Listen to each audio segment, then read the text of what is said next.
Japan यात्रा से वापस लौटे नरेंद्र मोदी। एयरपोर्ट पर विशेष मंत्री सुषमा स्वराज ने किया अगवानी। 5 दिन के दौरे पर गए थे मोदी। अपनी यात्रा को बताया बेहद कामयाब।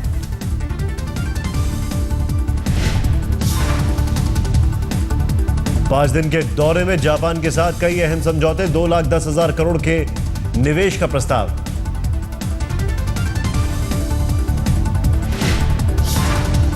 काशी के लिए खास तोहफा लेकर लौटे हैं मोदी। मंदिरों के शहर क्योटो की तरह संवारने का प्लान।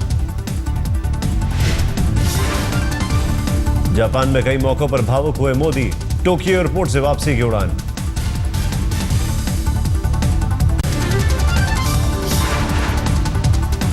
केंद्रीय गृह मंत्री ने कहा, पद से नहीं बड़ा होता है कद। राजस्थान पुलिस अकादमी में बोल रहे थे राजनाथ सिंह। राजनाथ सिंह ने कहा, यूपी में सीएम रहते हुए दिया था आदेश, हार्डकोर आतंकियों के करें एनकाउंटर। अपने सारे सीनियर पुलिस ऑफिसर्स को बुलाकर डीजी और सारे दूसरे अधिकारियों को मैंने कहा कि इस चैलेंज को हमें एक्सेप्ट करना चाहिए। मैंने कहा कि आप इसकी चिंता मत करो, ह्यूमन राइट्स कमीशन को फेस करना होगा तो मैं चीफ मिनिस्टर के रूप में मैं फेस करूंगा, लेकिन अपने उत्तर प्रदेश के पुलिस अधिकारियों को ह्यूमन राइट्स कमीशन को फेस करने का अवसर नहीं दूंगा। दिल्ली के बीजेपी विधायक पर जानलेवा हमला। शाहदरा विधायक जितेंद्र सिंह शंटी पर आज सुबह हुई फायरिंग। हेलमेट पहने था हमलावर। मैंने दरवाजा खोला और बाहर निकला। उन्होंने मुझे कागज दिए। कागज मेरे हाथ से गिर गया, मैं नीचे झुका। इतनी देर में उन्होंने रिवॉल्वर निकाल के मेरी कनपट्टी पे लगानी चाहिए और मेरे एक हाथ से मेरा गिरेबान पड़ गई। खींचते हुए मुझे बाहर लगे, कह रहे बोलियो मत ऐसे कहने लगे और उन्होंने फायरिंग शुरू कर दी। विधायक शंटी पर दागी 3 गोलियां। सीसीटीवी कैमरे में रिकॉर्ड हुई हमले की तस्वीर। फायरिंग में बाल बाल बचे विधायक। डॉक्यूमेंट अटेस्ट कराने के बहाने से आया था हमलावर। हमलावर के बारे में पता लग रही पुलिस। जांच में यह भी पता चला कि 2007 में भी शंटी पर हुआ था हमला। 2008 में भी ट्रक चढ़ाकर मारने की हुई थी साजिश। दोनों मामलों में चल रहा है केस। हमले के बाद बढ़ाई गई दिल्ली के बीजेपी विधायक जितेंद्र सिंह शंटी की सुरक्षा। सीसीटीवी फुटेज के आधार पर तैयार हो रहा है हमलावर का स्केच। त्रिलोकपुरी से आम आदमी पार्टी के विधायक ने कहा, यह हो सकता है पब्लिसिटी स्टंट। सिक्योरिटी लेने के लिए करवाए जाते हैं हमले। देखिए, मैं हो सकता ही बोलूँगा क्योंकि मैं नहीं जानता कि भाई किसी की प्लानिंग है या उन्होंने खुद प्लानिंग करी है, मैं नहीं कह सकता। लेकिन हो सकता है कि प्लानिंग भी हो, अपने आप को प्रसिद्ध करने के लिए किया हो। दिल्ली वालों के लिए अच्छी खबर, सस्ती हो सकती है बिजली। सब्सिडी के प्रस्ताव को उपराज्यपाल ने दी मंजूरी। 11 अगस्त से लागू होगी सब्सिडी।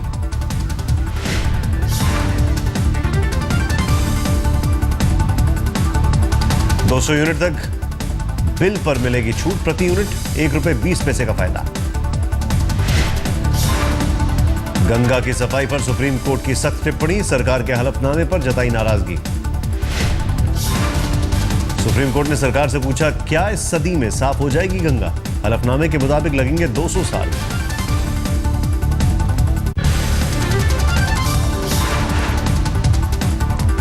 स्वामी नित्यानंद का पोटेंसी टेस्ट होगा। सुप्रीम कोर्ट ने पोटेंसी टेस्ट का आदेश दिया। नित्यानंद पर है रेप का आरोप। जम्मू कश्मीर के गांदरबल ने नेशनल कॉन्फ्रेंस नेता ने कार्यकर्ता को मारी लात। टिकट बंटवारे को लेकर गुस्साए थे नसीर असलम वाणी। गांदरबल में 2 नेताओं के समर्थकों में हुई नोकझोंक। टिकट के लिए एक प्रत्याशी के समर्थन में नारे लगने पर दूसरे गुट ने किया था विरोध। बंगाल के खेल और परिवहन मंत्री मदन मित्रा तक पहुंची शारदा घोटाले की आज। सीबीआई कर सकती है समन। मुख्यमंत्री ममता की भी बढ़ सकती है मुश्किल। सुदीप्तो सेन और ममता की मुलाकात की भी कर रही है जांच सीबीआई। सरकारी कार्यशैली को लेकर मोदी सरकार की एक और नई पहल। कागज की बर्बादी को लेकर सख्त फरमान। सरकारी एक्सपेंडिचर विभाग की तरफ से दिया गया मोदी का निर्देश। कागज की बर्बादी बेहद गंभीर विषय। मोदी के निर्देश के मुताबिक सभी विभागों को जारी किया गया पत्र। सभी सरकारी दफ्तर हो ऑनलाइन। केंद्रीय ऊर्जा मंत्री पीयूष गोयल का बयान, सभी बिजली संयंत्रों को समय पर मिलेगा कोयला। पीयूष गोयल ने दिल्ली में सभी राज्यों के बिजली मंत्रियों के साथ की बैठक, बोले जल समस्या का हल निकलेगा।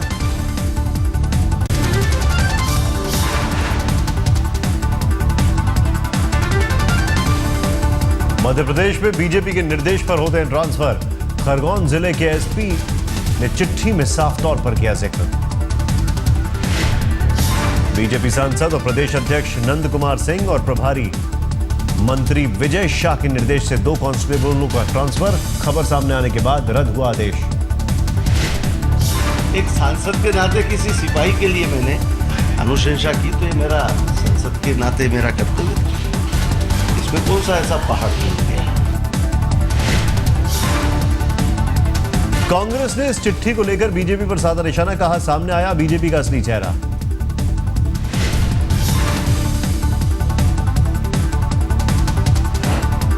पूरी तरह से अपनी दखलंदाजी बनाए हुए हैं, प्रशासन के अंदर पूरा दबाव बनाए हुए हैं और मुख्यमंत्री का इन भारतीय जनता पार्टी के नेताओं को संरक्षण प्राप्त है। कानपुर में बीती रात दर्दनाक हादसा, बेकाबू ट्रक की चपेट में आकर 10 की मौत, कई लोग घायल। रेल बाजार थाना क्षेत्र में रामलीला मैदान के पास हुआ हादसा, मोरंग से लदा ट्रक अचानक अनियंत्रित होकर सड़क पर पलटा। ट्रक चालक मौके से भागने में कामयाब, हादसे के बाद स्थानीय लोगों ने जमकर निकाला गुस्सा। मुंबई में दिल दहला देने वाला हादसा, रेलवे ट्रैक पार करते समय एक नौजवान ट्रेन की चपेट में आ गया। 15 मिनट तक लाश पर से गुजरती रही ट्रेन।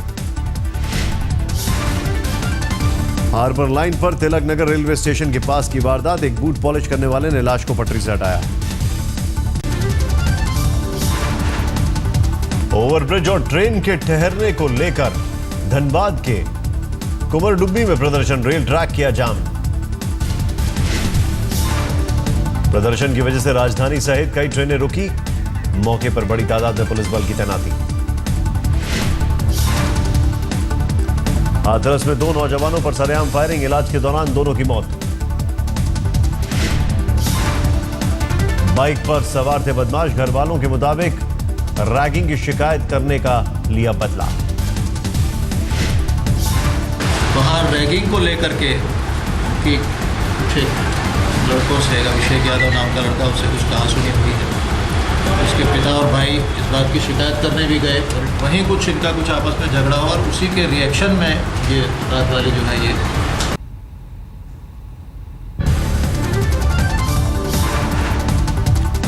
पुणे में सीपीएम के दफ्तर पर अज्ञात लोगों ने किया हमला, सीपीएम का आरोप, हमलावर आरएसएस के आदमी। सीपीएम का आरोप, केरल में आरएसएस नेता की हत्या को लेकर हमारे दफ्तर पर हुआ हमला। झारखंड के सारंडा से नक्सल का प्लाटून कमांडर गिरफ्तार, भारी मात्रा में हथियार बरामद। पुलिस के मुताबिक गिरफ्तार नक्सली लैंडमाइंस प्लांट कर विस्फोट करने में माहिर, कई मामलों में थी तलाश। छत्तीसगढ़ में 7 नक्सलियों ने पुलिस के सामने किया सरेंडर, एक महिला भी शामिल।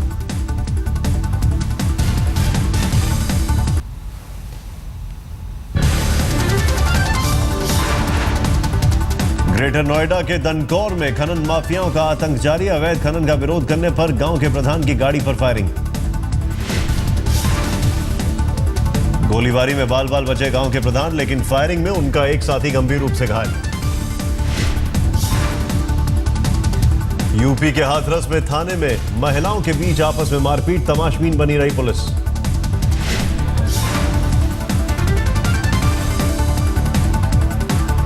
विवाद के बाद दोनों पक्षों को थाने लाई थी पुलिस, लेकिन थाने में ही शुरू हो गई मारपीट।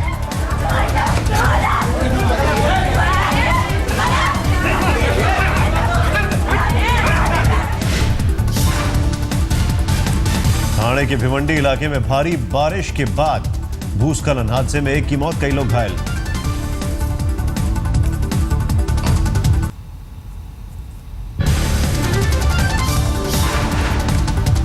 कर्नाटक के रायचूर में गर्भवती महिला की दिलेरी, बाढ़ में नदी में तैरकर प्रसव के लिए पहुंची अस्पताल। कृष्णा नदी में करीब 1.5 घंटे तक 600 मीटर तैरकर गांव से अस्पताल पहुंची महिला। अस्पताल में बेटे को दिया जन्म। दिल्ली में रोटा वायरस पर 3 दिन का कॉन्फ्रेंस। स्वास्थ्य मंत्री ने कहा जल्द ही इसके लिए शुरू किया जाएगा टीकाकरण अभियान।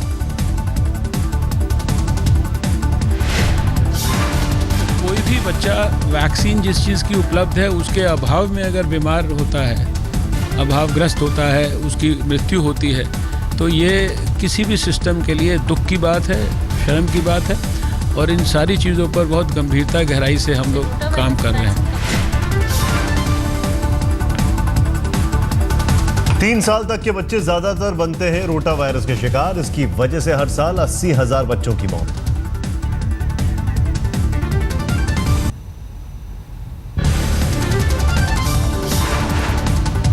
जम्मू कश्मीर में पिछले 48 घंटे से लगातार बारिश। घाटी में बाढ़ का खतरा। मौसम विभाग की चेतावनी, अगले 48 घंटे भी भारी बारिश का अनुमान। नदियां खतरे के निशान से ऊपर। दिल्ली में मॉनसून की मेहरबानी जारी। आसमान में छाए बादल। बारिश की वजह से तापमान में गिरावट। दिल्ली वालों को गर्मी से मिली राहत। मौसम विभाग के मुताबिक दिल्ली एनसीआर में अगले कुछ दिनों तक मौसम रहेगा सुहाना। 8 सितंबर तक बरसते रहेंगे बादल।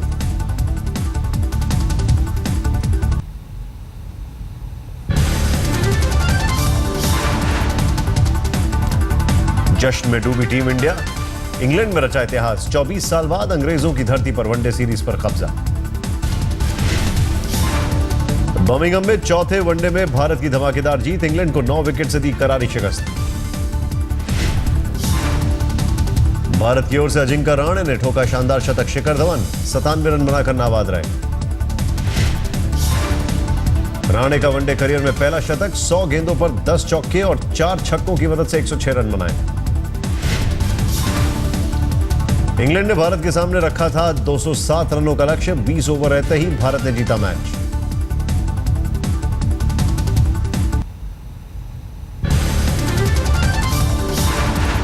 अजिंक्य रहाणे को बेहतरीन बल्लेबाजी का मिला इनाम। मैन ऑफ द मैच से नवाजे गए।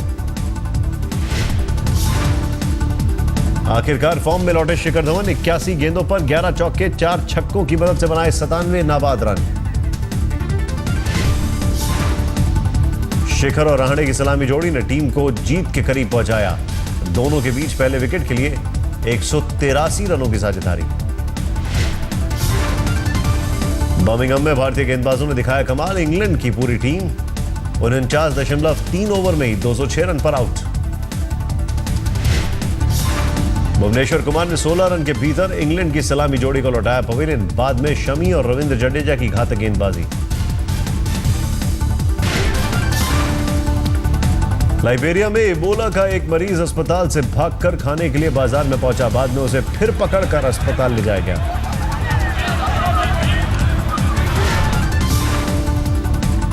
लाइबेरिया में इबोला से मरने वालों की संख्या 700 के करीब पहुंची। कांगो में भी अब तक 31 की मौत।